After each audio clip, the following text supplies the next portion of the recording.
கடவுள் அருள் டிவி நேயர்கள் அனைவருக்கும் என்னுடைய 2024 புத்தாண்டு வாழ்த்துக்கள். நான் உங்கள் கல்வடங்கம் சத்யநாராயண சர்மா பேசுகிறேன்.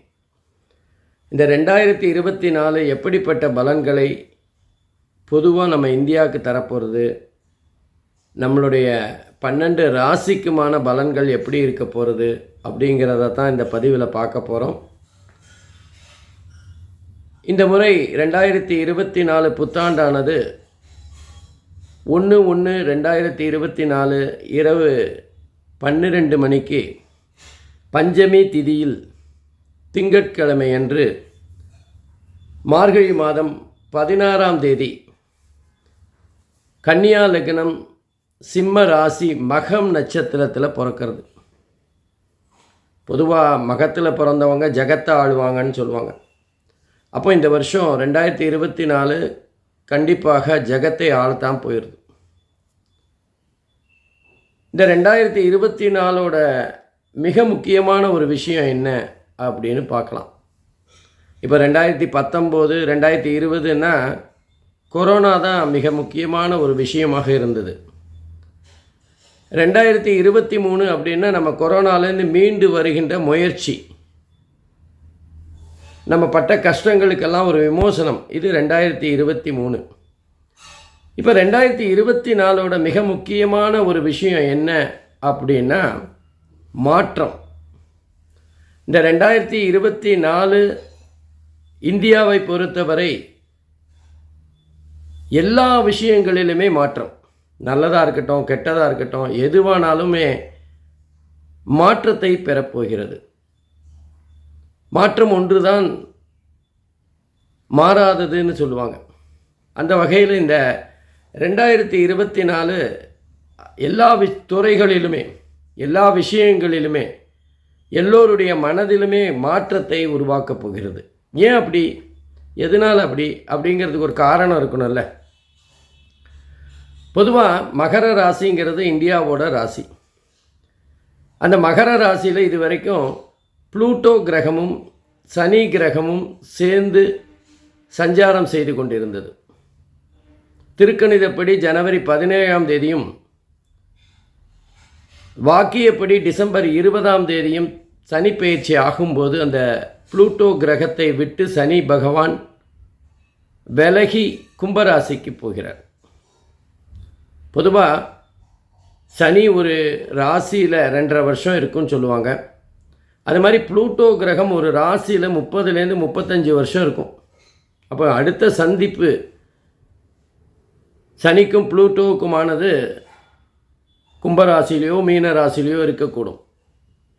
அப்போது எப்போல்லாம் இந்த சனி புளூட்டோ கிரகத்தோடு சேர்ந்து ஒரு ராசியில் சஞ்சாரம் செய்து விலக போகிறாங்களோ அப்போ பல புரட்சிகளை செஞ்சுட்டு அந்த புரட்சிக்கு ஒரு முடிவாக நல்ல விஷயங்களை செஞ்சுட்டு போகிறது தான் அந்த 2 கிரகங்களோட சந்திப்பு. உதாரணமாக அந்த உலகத்தில் முன்னாடியெல்லாம் அடிமை தொழில்னு இருந்தது. அதாவது வேலை செய்கிறதுக்கு நம்ம சம்பளத்துக்கு ஆளை பார்க்க மாட்டோம், ஒரு அடிமையை விலைக்கு வாங்கி அவனை நம்ம வேலை வச்சுக்கிறது தான் ஒரு காலத்தில் இருந்தது. இந்த அடிமை தொழில் எப்போ போச்சுன்னா இந்த மாதிரி சந்திரனும் சனி பகவானும் புளூட்டோவும் ஒரு ராசியில் சேர்ந்து எந்த நாட்டிலே இருந்தோ அந்த நாட்டில் சேர்ந்து அதுக்கப்புறம் பிரிஞ்ச போது தான் இது உண்டானது. அதே மாதிரி கிறிஸ்தவர்களிடம் ப்ராட்டஸ்டன்ட் அப்படின்னு ஒரு பிரிவு இருக்குது. அந்த பிரிவு உருவான போது கூட அமெரிக்காவுக்குரிய ராசியில் புளூட்டோவும் சனியும் சஞ்சாரம் செய்து பிரிந்தது தான் காரணம். இப்போ இந்தியாவோட ராசி மகர ராசி. அந்த மகர ராசியில் சனியும் புளூட்டோவும் சேர்ந்து இருக்கிறதுனால ஒரு பிரளயமே ஏற்பட போகிறதுன்னு சொன்னால் கூட நம்பலாம். நீங்கள் பார்த்தீங்கன்னா இந்த வருஷம் ஃபுல்லாகவே எல்லாமே மாற்றமாக இருக்கும். அரசியலாகட்டும், வருமானமாகட்டும், இந்தியாவின் மதிப்பாகட்டும், எல்லா விஷயங்களிலுமே ஒரு மாற்றத்தை ஏற்படுத்த போகிறது. இதுவரைக்கும் இருந்தது மாறக்கூடிய சந்தர்ப்பத்தை நிச்சயமாக செய்யும்.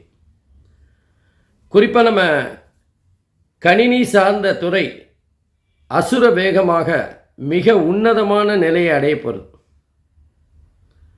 இந்த மாதிரி பெரிய வளர்ச்சி இருக்கிற எல்லா விஷயத்திலுமே சில சாபக்கேடுகள் இருக்கத்தான் செய்யும். அதனால் இந்த 2024 சைபர் கிரைம் குற்றச்சாட்டுகள் நிறைய வரும். மக்கள் ஏமாறுவதற்கான வாய்ப்புகள் நிறையா இருக்கும்.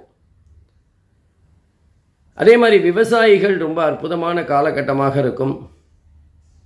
அவங்களுக்கு நினச்சதை விட அதிகமான விளைச்சல், அது மாத்திரம் இல்லை, விளைச்சல் அதிகமாக விலைக்கு போகிற ஒரு காலகட்டமாகவும் இருக்கும்.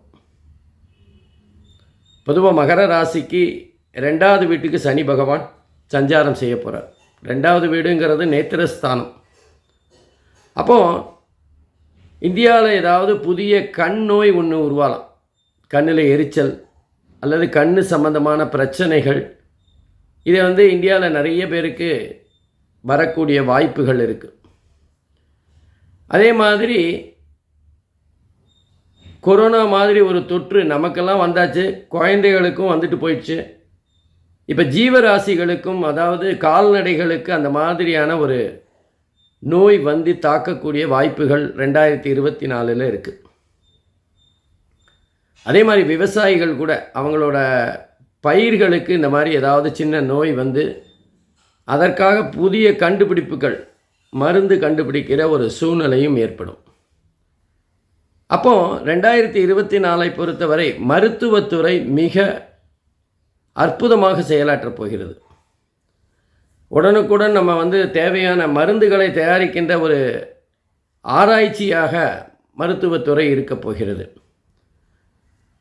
குறிப்பாக அந்த இந்திய ராசிக்கு சனி புளூட்டோ சஞ்சாரம் மகர ராசியில் இருந்து அது ஒரு முடிவுக்கு சனி பகவான் கும்ப ராசிக்கு போகும்போது மிக முக்கியமான மாறுதல்களை தருவார். நீங்கள் திருக்கணிதப்படி ஜனவரி மாதம் 17ஆம் தேதியே சனி பயிற்சி ஆறுதுன்னு வச்சுட்டாலும், ஜனவரி 2023க்கு அப்புறம் நடந்த பல விஷயங்களை எடுத்து பார்த்தோன்னா, அமெரிக்காவில் உதவி ஜனாதிபதியாக ஒரு இந்திய வம்சாவளியைச் சேர்ந்த பெண்மணி வந்திருக்கார். இந்தியாவோட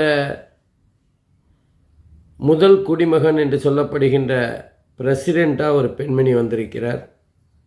நாளைக்கே கூட ஒரு பெண் பிரதம மந்திரி வருவதற்கான வாய்ப்புகளும் இருக்குது. அப்படி வந்தால் ஆச்சரியப்படுறதுக்கான சந்தர்ப்பமும் இல்லை. அப்போது இந்த சனி மற்றும் புளூட்டோ மகர ராசியிலேருந்து, இந்தியாவோட ராசியிலேருந்து விடுபடும்போது பெண்களின் உச்சபட்ச பதவிகளில் உட்கார வச்சுட்டு போயிடுவார். இந்தியாவில் இருக்கிற பல பெரிய பெரிய பதவிகள் பெண்களால் ஆக்கிரமிக்கப்படும். பெண்கள் அந்த முதன்மையான பதவிக்கு வந்துடுவாங்க. இது உலக அளவில் கூட நடக்கலாம். வேர்ல்டு ஹெல்த் ஆர்கனைசேஷனில் கூட பெண்மணி தான் முக்கிய பொறுப்பில் இருக்காங்க. இந்தியாவை சேர்ந்தவங்க தான் அவங்க கூட. அப்போது இந்தியாவுக்கான மதிப்பு கூடுகின்ற ஒரு சூழ்நிலையை தான் இதை பார்க்கலாம். பெண்களுக்கான அங்கீகாரமாக இதை பார்க்கலாம். அந்த சனி புளூட்டோ ரெண்டுமே ஒரு ராசியிலேருந்து நகர்றதுனால ஏற்படுகின்ற மாற்றம், அதாவது மாற்றம் ஒன்று தான் மாறாததுன்னு சொல்லுவோமே. அப்போது இந்த 2024 அப்படின்னு எடுத்துட்டால் அதோட முக்கியமான குறிக்கோள், நம்ம ஒரு வருஷத்தோட அஜெண்டா என்ன அப்படின்னு பார்த்தீங்கன்னா, 2024 அஜெண்டா மாற்றம், எல்லா விஷயங்களிலும் மாற்றம். இதில் எந்த விதமான பாகுபாடே கிடையாது. நம்ம எல்லா விஷயங்களிலுமே ஒரு மாற்றத்தை சந்திக்க போகிற ஆண்டாக தான் இந்த 2024 இருக்க போகிறது. ஆகவே அந்த மாற்றம் எப்படிப்பட்டதாக இருக்கும், அந்த மாற்றம் எதிலெல்லாம் வரப்போகிறது அப்படிங்கிறது நம்ம இந்த வருஷத்தை கடந்து செல்லும்போது தான் பார்க்கணும். 2023 ஓரளவுக்கு நம்ம கொரோனா பாதிப்புலேருந்து விடுபட்டு கொஞ்சம் பெருமூச்சு விடுகின்ற காலகட்டமாக இருந்தது. இப்போ 2024 அற்புதமான வருடமாக அமைய போகிறது. இந்த மாற்றம் கூட பெரிய மாற்றம்தான். தனிநபர் வருமானம் என்பது அதிகரிக்கக்கூடும். மக்களுடைய சந்தோஷம் என்பது அதிகரிக்கக்கூடிய வாய்ப்புகள் இருக்குது. இந்தியர் என்று சொன்னால் வெளிநாட்டில் பெருமைப்படுகின்ற ஒரு சூழ்நிலை உருவாகும். இந்த மாதிரி எல்லா விதத்திலுமே ஒரு மாற்றத்தை தரப்போகிற ஆண்டு தான் 2024. ஆகவே தனிநபர் வருமானம் இந்த வருஷம் அதிகரிக்கக்கூடிய வாய்ப்புகள் இருக்குது. தொழில்துறை, வியாபாரம், இப்படி பல விஷயங்களிலும் இந்தியாவில் முன்னேற்றங்கள் நிறையா இருக்கும். குறிப்பாக ஒரு பெண்மணி உலக அளவில் நோபல் பரிசு பெறுகின்ற வருடமாக இருக்கும். அப்புறம் அந்த மழையை பொறுத்துன்னா அந்த மழையிலே ஒரு மாற்றம் இருக்கும். மழை மாத்திரம் இல்லை, நம்முடைய சீதோஷ்ண நிலை, தட்பவெட்ப நிலை இதெல்லாமே ஒரு மாற்றத்துக்குரியதாக இருக்கும். எங்கெல்லாம் குளிர் அதிகமாக இருக்கும் நம்ம நினச்சோமோ அங்கெல்லாம் குளிர் மட்டுப்பட்டு இருக்கும். எங்கெல்லாம் குளிரே இருக்காதுன்னு நினச்சோமோ அங்கெல்லாம் குளிர் அதிகமாக இருக்கின்ற ஒரு சூழ்நிலையை பார்ப்போம். அதாவது சீதோஷ்ண நிலையோட தட்டு மாறுகின்ற ஒரு காலகட்டமாக இந்த 2024 இருக்கும். இங்கெல்லாம் மழை கம்மியாக தான் இருக்கும்னு நினச்ச இடங்கள்லாம் மழை அதிகமாக வரக்கூடிய வாய்ப்புகள் இருக்கும். இந்த மாதிரி நம்முடைய இயற்கை சம்பந்தப்பட்ட விஷயங்கள் கூட மிகப்பெரிய ஒரு மாறுதலை பெறும். மழையை பொறுத்தவரை கண்டிப்பாக இந்த 2024 23 தொடர்ந்து அதிகப்படியான மழை பெறுகின்ற வருடமாக இருக்கும். குறிப்பாக 2023 போல இல்லைன்னாலும் 2024 அதுக்கு சமமான அதிகப்படியான மழையை பெறுகின்ற காலம். குறிப்பாக தென்னிந்தியாவில் ரொம்ப அதிகமான மழை இருக்கும். எப்போவுமே அதிக மழை பெய்கின்ற வட இந்தியாவில் ரொம்ப கம்மியாக இந்த மழை பெய்யும். இன்னும் சொல்லப்போனால் கணினி சார்ந்த படிப்பு என்பது மிக முக்கியத்துவம் பெறுகின்ற ஒரு வருடமாக இது இருக்கும். எல்லாரும் அந்த கணினி சம்பந்தப்பட்ட படிப்பை நோக்கி செல்வார்கள். புதிய புதிய கண்டுபிடிப்புகள், அதாவது கணினி என்பது உச்சத்தை தொடுகின்ற ஒரு காலகட்டமாக இருக்கும். இந்த 2024 இந்த மாதிரி அற்புதமான பெரிய மாற்றங்கள் நிறைந்த ஒரு வருடமாக கண்டிப்பாக இருக்கும். இப்போ 12 ராசியும் எப்படிப்பட்ட பலன்களை பெறப்போகிறது, ஒவ்வொரு ராசிக்கும் எந்த மாதிரியான பலன்கள் இருக்கும் அப்படிங்கிறத தனித்தனியாக பார்க்கலாம். 11 நாளில் உங்கள் A to Z பிரச்சனைகளிலிருந்தும் விடுதலை காண புகழ்பெற்ற கேரள மாந்திரீக முறையில் மாந்திரீகம், மூலிகை, பரிகாரம், பூஜை, பிரசன்னம் மூலமாக நீங்கள் உலகத்தில் எங்கு இருந்தாலும் 100% தீர்வு காண, அதோடு அதிசயம் நிகழ்த்தும் யட்சினி குட்டி பேச வைத்து கொடுக்கப்படும். உடனே தொடர்பு கொள்ளுங்கள் ஜெயா டிவி புகழ் மேல்மருவத்தூர் ஞானகுரு அவர்களை. அன்பிற்கினிய கன்னி ராசி அன்பர்களே, உங்கள் அனைவருக்கும் 2024 ஆங்கில புத்தாண்டு வாழ்த்துக்கள். இந்த ஆங்கில புத்தாண்டு பிறக்கிற இந்த நேரத்தில் கன்னிராசி அன்பர்களுக்கு எப்படிப்பட்ட பலன்கள்லாம் இருக்க போகிறதுங்கிறத தான் இப்போ பார்க்க போகிறோம். கன்னிராசியிலே ஜென்ம ராசியிலேயே கேது பகவான் சஞ்சாரம் செய்கிறார். கன்னி ராசியிலேருந்து 6வது இடம் என்று சொல்லப்படுகின்ற ருண ருத்ர ரோகஸ்தானத்தில் சனி பகவானும், களத்திரஸ்தானத்தில் ராகு பகவானும், அஷ்டமஸ்தானத்தில் ஒரு 4 மாதம் குரு பகவானும், மீதி இருக்கிற 8 மாதங்கள் 9வது வீட்டிலையும் சஞ்சாரம் செய்து பலன்களை தர இருக்கின்றார்கள். முதல்ல ஜென்ம ராசியில் இருக்கிற கேது என்ன பண்ணும், எப்படிப்பட்ட பலனை தரும்னு பார்க்கலாம். பொதுவாக கேது பகவான் 1-7 கேதுவும் ராகுவும் 1-7-2-8 இருந்தால் அது ஒரு சுமாரான பலனை தருகின்ற அமைப்பு தான். இது நாகதோஷம்னு கூட சொல்லுவாங்க. இப்போ ஜென்மத்திலேயே உங்களுக்கு கேது பகவான் உட்கார்ந்துருக்கார். மொத்தத்தில் துணிச்சலே இருக்காது, ஒரு பயம் நம்மளை ஆட்கொள்ளும். நம்ம இதில் ஜெயிப்போமா ஜெயிக்க மாட்டோமா, இதை பண்ணலாமா பண்ணக்கூடாதா, இது எப்படி முடியும், வாழ்க்கையில் நம்ம குழந்தைகளை படிக்க வைக்க முடியுமா முடியாதா, இப்படி எல்லா விஷயங்களுக்குமே ஒரு பயம் இருந்துகிட்டே இருக்கும். அப்போ என்ன ஆகிடும்னா நம்ம அந்த செய்கின்ற அந்த செய்கை, நம்முடைய முயற்சிகள்லாம் தடப்படக்கூடிய வாய்ப்புகள் இருக்கும். இன்னும் குறிப்பாக சொல்லணுன்னா கேது எந்த ராசியில் எந்த பாவத்தில் இருக்காரோ அந்த பாவத்துக்குரிய காரகங்களை அவர் தடை செஞ்சிடுவார். ஜென்ம ராசின்னா ஜாதகருடைய மொத்த முயற்சி அங்கே தானே இருக்குது, அவருடைய செயல்பாடு அங்கே தானே இருக்குது, அவருடைய குணாதிசயங்களே அங்கே தானே இருக்குது. இப்படி எல்லா விஷயங்களுமே ஜென்ம ராசியில் இருக்கிறதுனால கேது பகவான் ஜென்ம ராசியில் இருக்கிறது அவ்வளவு உசிதமான பலனை தராது. இன்னும் சொல்லப்போனால் நமக்கு கன்னி ராசி அன்பர்களுக்கு ஏதாவது உடல் வகை, அதாவது உடலில் ஏதாவது ஒரு நோயை தருவார். அடிக்கடி உடல் ஆரோக்கியத்தில் குறைபாடுகளை ஏற்படுத்துவார். இந்த மாதிரி இந்த ஜென்ம ராசியில் கேது சஞ்சாரம் செய்கின்ற காலங்களில் மருத்துவ செலவுகளை அதிகரித்துவார். இன்னும் சொல்லப்போனால் நம்மளுடைய எண்ணங்களில் ஒரு மாறுபட்ட நெகட்டிவான மனநிலையை ஏற்படுத்திடுவார். இப்படி செஞ்சால் நல்லதா, இப்படி செய்யக்கூடாதே அப்படிங்கிற ஒரு எல்லாத்துலேயுமே ஒரு தயக்கம், ஒரு இறுக்கம் இருக்கக்கூடிய வாய்ப்புகள் இருக்குது. தொடர்ந்து நம்ம சனி பகவானோட சஞ்சாரத்தை பார்க்கலாம். கன்னி ராசியை பொறுத்தவரை சனி பகவான் 6வது வீட்டில் அருமையாக உட்கார்ந்துருக்கார். சனி ராகு கேதுவுக்கு 3, 6, 11 ஆகிய இடங்களும், சனிக்கு 10வது இடமும் நல்ல நன்மைகளை தருகின்ற இடங்கள். அந்த வகையில் 6வது இடத்துல சனி பகவான் ஆட்சியாக வேற உட்கார்ந்துருக்கார். ஆகவே கன்னிராசி அதிபர்கள் அல்லது கன்னிராசிக்காரர்கள் மிக அற்புதமான பலன்களை பெற போகிறார்.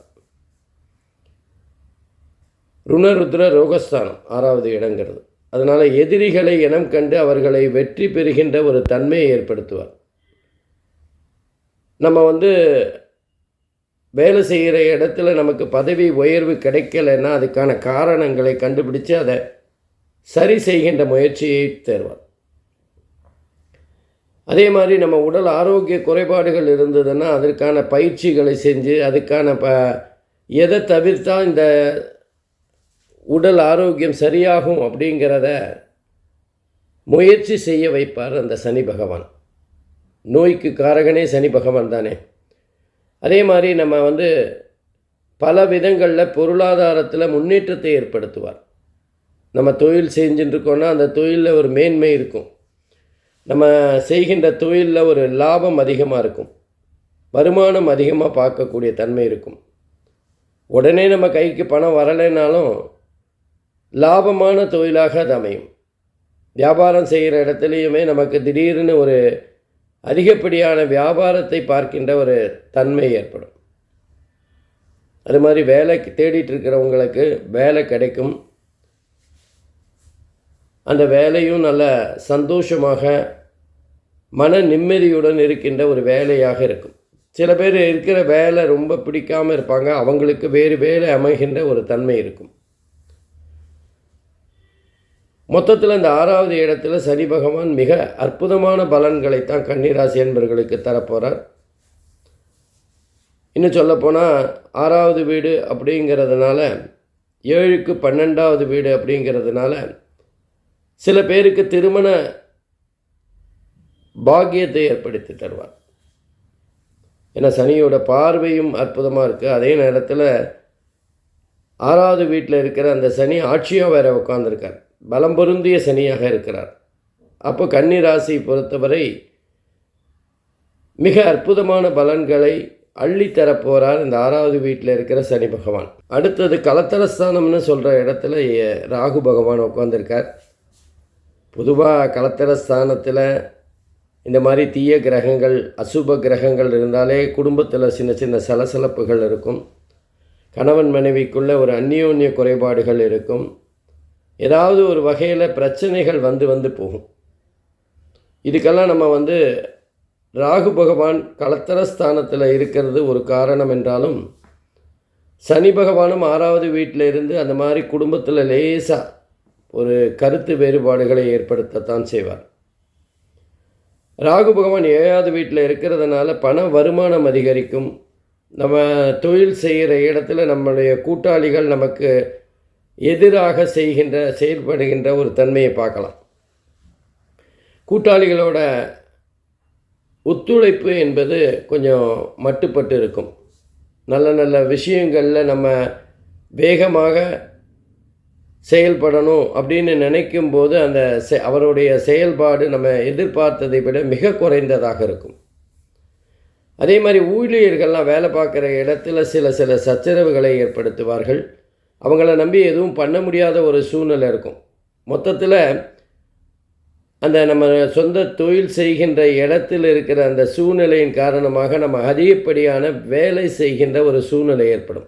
நம்ம தான் முக்கியமான விஷயங்களை கவனிக்கிற மாதிரி மன உளைச்சலை தருகின்ற அமைப்பாக மாறும். இன்னும் சொல்லப்போனால் 7வது வீடு அப்படிங்கிறது நண்பர்களை பற்றி சொல்லுகின்ற இடம். நண்பர்களுடைய தொந்தரவு அல்லது நண்பர்களுடைய சகவாசம் சில நேரங்களில் நமக்கு அவமானங்களை ஏற்படுத்தும். சில நண்பர்கள் மூலமாக பண நஷ்டம், மன கஷ்டம் ஏற்படக்கூடிய வாய்ப்புகள் இருக்குது. குறிப்பாக 7வது வீடுங்கிறது கலத்தர ஸ்தானம்னு பார்த்தோம். அந்த 7வது வீட்டில் ராகு பகவான் இருக்கிறதும், லக்னத்தில் அதே ராசியில் கேது பகவான் இருக்கிறதுமே குடும்பத்தில் ஏதாவது ஒரு கருத்து வேறுபாடுகள் அதிகரிக்கக்கூடிய தன்மை இருக்கும். சில பேருக்கு குடும்பத்தை விட்டு பிரிந்து செல்லுகின்ற வாய்ப்பும் ஏற்படும். ஏதாவது ஒரு காரணத்திற்காக, மனக்கசப்பு காரணத்திற்காக, மன வேறுபாடு காரணத்திற்காக, இல்லை வேறு ஏதாவது குணாதிசயங்களில் பிடிபடாத ஒரு விஷயம் இருக்கின்ற காரணத்தினால கணவன் மனைவிக்குள் பிரச்சனைகள் வருவதற்கான வாய்ப்புகள் இருக்குது. அதுக்கு அடுத்தது குரு பகவான். அஷ்டமஸ்தானத்தில் குரு பகவான் கன்னி ராசியை பொறுத்தவரை 8வது வீட்டில் குரு பகவான் 4 மாதம்தான் இருக்க போகிறார். 8ல் குரு இருக்கிறது பெரிய நல்ல பலனை தரும் அப்படின்னு சொல்ல முடியாது. எந்த கிரகமானாலும் 8வது இடத்துல சுமாரான பலன்களை தான் தருவார். அந்த வகையில் குரு பகவான் ஓரளவுக்கு மற்ற கிரகங்களை விட நன்மைகளை தருகின்ற அமைப்பில் தான் இருக்கார். குறிப்பாக சொல்லணுன்னா, ரொம்ப 2-3 வருஷமாக நம்ம வேலையில் ப்ரமோஷனுக்காக எதிர்பார்த்துட்ருக்கோம். ப்ரமோஷனே கிடைக்கல. அதே நேரத்தில் நமக்கு சம்பளம் உயர்வும் ஏற்படலை அப்படிங்கிற எண்ணம் இருக்கிறவங்களுக்கெல்லாம் இந்த காலகட்டத்தில் அந்த பதவி உயர்வு, சம்பளம் உயர்வு இதெல்லாம் கிடைக்கக்கூடிய வாய்ப்பு இருக்குது. வேலை கிடைக்காதவங்களுக்கு சில பேருக்கு வேலை அமையக்கூடிய வாய்ப்புகளும் இருக்கும். அதே நேரத்தில் சில பேருக்கு வேலை சம்பந்தமாக பிரச்சனைகள் வருகின்ற வாய்ப்பும் இருக்கும். நமக்கு சம்பந்தமில்லாத விஷயங்களில் நமக்கு அவமானம் ஏற்படுகின்ற தன்மை இருக்கும். நமக்கும் அதுக்கு சம்பந்தமே இருக்காது, ஆனால் அந்த பழி நம்ம மேலே வந்து போயும். இது குரு பகவான் 8வது வீட்டில் இருக்கிறதுனால சில சமயங்களில் நம்ம நேர்மையாக இருக்கிறதுனாலையும் நியாயமாக இருக்கிறதுனாலையும் நம்மளை சுற்றி பிரச்சனைகள் வருகின்ற வாய்ப்புகளை பார்க்கலாம். நல்லவங்களுக்கு தானே சோதனைகள் அதிகமாக வரும். அதனால் இந்த 8வது வீட்டில் குரு பகவான் சஞ்சாரம் செய்கின்ற அந்த காலகட்டத்தில் கொஞ்சம் நம்ம எச்சரிக்கையாக இருக்கணும். அல்லது நம்ம நியாயமாக இருந்து கஷ்டத்தை அனுபவிக்கும் போது நியாயத்தை விட்டுறக்கூடாது. கஷ்டம் நிச்சயமாக 4 மாதத்தில் அது போயிடும். அதுக்கப்புறம் 9வது வீட்டில் குரு பகவான் வரும்போது அற்புதமான பலன்களை கன்னிராசி என்பர்கள் பெறுவார்கள். இந்த மாணவர்கள் நல்ல படிக்கின்ற சூழ்நிலையை பார்க்கலாம். அவங்க கேட்ட பாடப்பிரிவில் மேல் படிப்பு படிக்கின்ற சந்தர்ப்பம் ஏற்படும். அந்த படிக்கிற படிப்பில் கூட ஒரு ஆர்வம் இருந்து நல்ல மார்க்குகள் வாங்கி பெற்றவர்களுடைய மனம் குளிர வைக்கின்ற வகையில் செயல்படுவார்கள். நம்ம பையன் அப்படின்னு பெருமையாக பேசிக்கிற மாதிரி அவர்களுடைய படிப்பு அமையும்.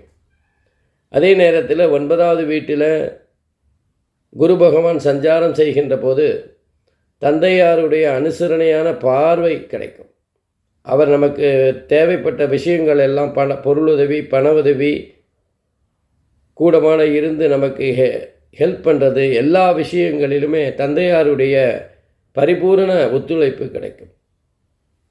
சில பேருக்கு ஆராய்ச்சி படிப்பு படிக்கின்ற வாய்ப்பும் ஏற்படும். மேல் படிப்புக்காக சிலர் வெளிநாடு சென்று வருகின்ற வாய்ப்பும் ஏற்படும். வெளிநாடு சம்பந்தப்பட்ட கம்பெனியில் வேலை பார்க்குறவங்களுக்கு நல்ல முன்னேற்றம் இருக்கும், பொருளாதாரத்தில் வளர்ச்சி இருக்கும். ஆகவே இந்த காலகட்டத்தில் கன்னிராசி அன்பர்கள் குருவினால் மிகப்பெரிய நன்மைகளை பெறப் போகிறாங்க. அதே மாதிரி சனி பகவானும் சிறப்பான பலனை தருகின்ற அமைப்பில் தான் இருக்கார். ராகு கேது மாத்திரமே ஓரளவுக்கு பாதகமான பலனை கன்னிராசி அன்பர்களுக்கு தரப்போகிறாங்க. அதனால் கொஞ்சம் ராகு கேதுவுக்கு ஏதாவது பரிகாரம் செய்து கொள்வது மிக மிக உசிதமானது. நன்றி, வணக்கம். கடவுள் அருள் டிவியை பார்த்தமைக்க நன்றிகள். மேலும் இது போன்ற தகவல்களை தெரிந்து கொள்ள கடவுள் அருள் டிவியை சப்ஸ்கிரைப் செய்யுங்கள். மறக்காமல் பெல் ஐக்கானை கிளிக் செய்யுங்கள். 11 நாளில் உங்கள் A to Z பிரச்சனைகளிலிருந்தும் விடுதலை காண புகழ்பெற்ற கேரள மாந்திரீக முறையில் மாந்திரீகம், மூலிகை, பரிகாரம், பூஜை, பிரசன்னம் மூலமாக நீங்கள் உலகத்தில் எங்கு இருந்தாலும் 100% தீர்வு காண, அதோடு அதிசயம் நிகழ்த்தும் யட்சினி குட்டி பேச வைத்து கொடுக்கப்படும். உடனே தொடர்பு கொள்ளுங்கள் ஜெயா டிவி புகழ் மேல்மருவத்தூர் ஞானகுரு அவர்களை.